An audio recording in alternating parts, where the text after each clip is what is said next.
The prompt was, this is your brain on being under siege at every moment. And I think another phrase for that is complex post-traumatic stress disorder. And we can talk about intractable insomnia. We can talk about an inability to say no because you were taught not to have boundaries as a child, or you were taught, or as an adult. We can talk about an inability to say yes to things that you do want. We can talk about lives of quiet desperation. We can talk about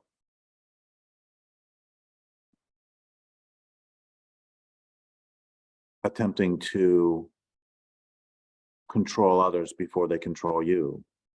We can talk about withdrawal so nobody hurts you. We can talk about being very spiky so nobody hurts you. We can talk about nobody knowing who you are so nobody can hurt you. Judith Herman, who was one of the people who developed the diagnosis of complex post-traumatic stress disorder, talked about how in PTSD, that's often a one-time event where you experience an earthquake. Or a great example is my mom and I were in a terrible car wreck in a canyon on a rainy night. And for the rest of her life, she would get anxious when we would drive through a canyon on a rainy night because it would remind her, it would take her back to that original event. And that can happen. People have been traumatized by earthquakes. People are traumatized by being assaulted, by being raped. When it's a one-time event, oftentimes things associated with that specific, like if a woman is, the example that Judith Herman gave me is when a woman, she might be raped in a certain make and model of car. That make and model of car would then remind her of the original trauma and, you know, she would be uncomfortable around that make and model of car, transferring the trauma to the other memories associated with it. There are people, of course, when you have a tragedy in a home, sometimes people have to move out of the home. And I remember when I was a kid, there was a big thing in our church that one person had, this one couple, the woman had an affair with a different couple, with a male of a different couple, and they had sex in the bed, in her marriage bed. And when they got divorced, he got rid of the bed. And I remember at like 7 or 8 years old thinking, it's just a bed. Why do you have to get rid of the bed? But you know, I get it now because you've got associations with that. That's sort of PTSD.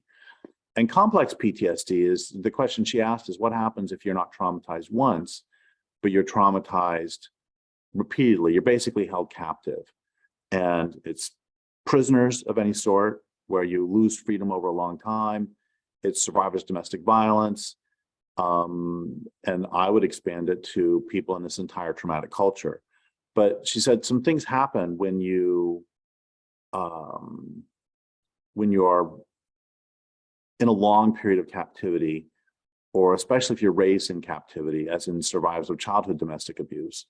And some of the effects of it can be that you come to perceive the world as consisting of perpetrators, victims, bystanders, and rescuers. And they fall into those 4 roles. And the entire world falls into those 4 roles. And you think that all relationships are based on power because, of course, when you're a prisoner, all relationships are based on power because you can't leave. The guard is in charge of you. And they come to believe that that's how all relationships are, that the strong do as they will and the weak get by as they must. And when she was telling me, and there can be a surprising, an extraordinary lack of initiative that frustrates people on the outside. Is like, why don't they just leave? And there are, I mean, there can be very good reasons why, for example, women don't leave abusers, because when you try to leave, I believe your odds of getting killed are like 7 times higher. So there can be real reasons for that. But there's also, and I know this from myself, there can be just times where you freeze up and there's a complete lack of initiative. Because, and I saw this when I taught at the prison, that you don't know, oh my God, if I, see, that's another part of one of the things that perpetrators, whether they're systems, guards, or perpetrators of domestic violence, one of the characteristics is the enforcement of the arbitrary enforcement of lots of petty rules. And one of the things that does is it makes you terrified to do anything. A great example from my childhood is that my siblings were beaten because they didn't wash the dishes well enough. And as a consequence, through my 20s and into my 30s, I was terrible. I wasn't like scared to wash dishes. I just did it terribly. And my dishes would just pile up and pile up and pile up. I ended up being kind of a slob, but I wasn't actually a slob. The truth is, I was able to tease this out later, that I was scared to wash dishes because if I didn't wash them well enough, I was afraid 30 years later, I'd internalized this fear such that 30 years later, I'm afraid to do the dishes because if I don't do them well enough, somebody's going to hit me. And what got me over that one, interestingly enough, was I was at I stayed at this longhouse for a few days with a bunch of Maoris, and it was collective dish doing.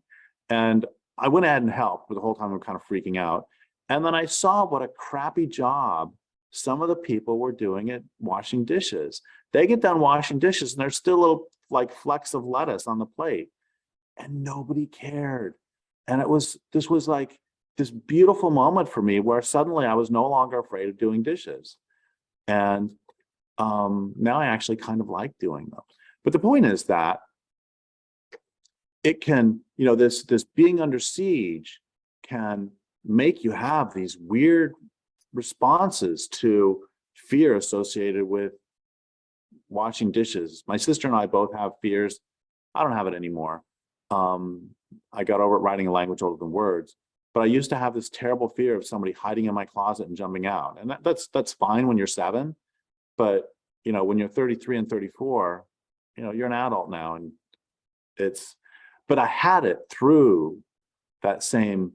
And what I really want to get to with this is that one of the things that is really central to all of my analysis that I don't see a lot of people writing is I think we have an entire culture that's suffering from complex PTSD. And I think we have an entire culture that considers itself under siege from nature, from other humans, that considers life as consisting of red in tooth and claw. And we have an entire culture based on the selfish gene where everybody's out, the strong do as they will, the weak shift by as they must. And I don't think that's actually how the world works as a whole. I think, sure, there are some elements of competition out in the world. And yes, a bigger bear will chase a smaller bear away. But I don't think I think that our complex PTSD has made it so we have emphasized the competition in nature and not the cooperation, not the fully mutual relationships. And that's another thing that Judith Herman talks about, is there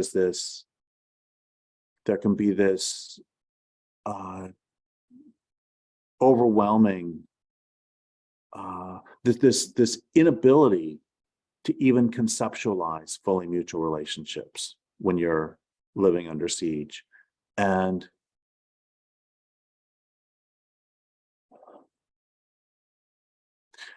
the good news, if we can make any good news about this, is that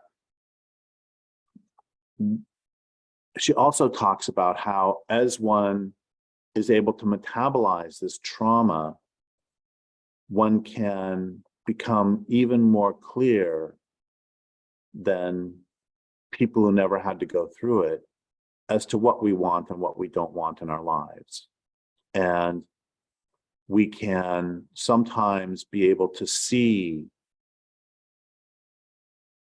one of the things that my mother said about her parents is she said one of the weaknesses is that they didn't teach her well enough that there were bad men in the world. And that's one of the ways that she said she ended up with my father, is that she hadn't been sufficiently, her father was nice, and she hadn't been sufficiently warned. And once you get, so I think for me, the essence of recovery from the state of being in siege is not to get rid of all of the hypersensitivity that one has, that one gains. That's another thing that happens when you're under siege all the time, is that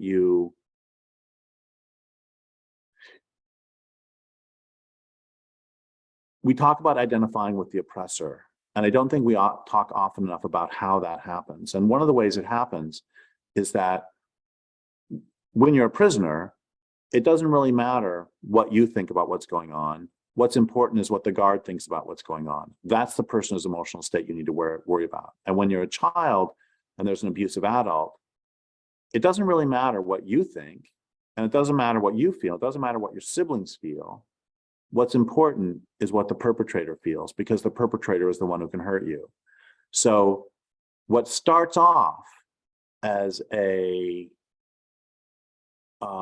very adaptive tool for survival, to be able to read their emotions before they feel them themselves, and to read the slightest change in musculature, that becomes compulsive and becomes terrifying, and you're living under siege. But here's the point of recovery. For me, a lot of the point of recovery is not to get rid of those defenses that you learned, but instead to be able to choose, and to be able to choose when it's appropriate to use that superpower that you gained as a child, that superpower of ability to be able to hyper read someone else's emotions. That doesn't have to be a horrible, debilitating effect. It can also be a gift if you have the ability to, if you gain the ability to be able to choose when to attend to it and when to not attend to it. Even something like insomnia, which has in many ways devastated my life, the insomnia that I gained as a child through all of this because of my hyper alertness. It is a drag, but there are circumstances in which it has been, even in my life, a gift. As in, if you need somebody to drive through the night, I'm the person. If I was in the military and they said, we need somebody to keep watch from midnight to 6 in the morning, I'll do it every night as long as I don't have to get up at 7.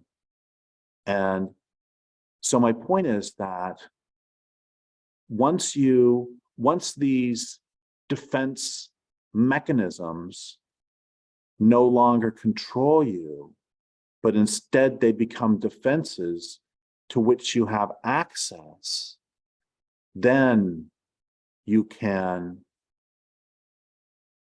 never get over the trauma. If you've been in siege, you will experience it for the rest of your life.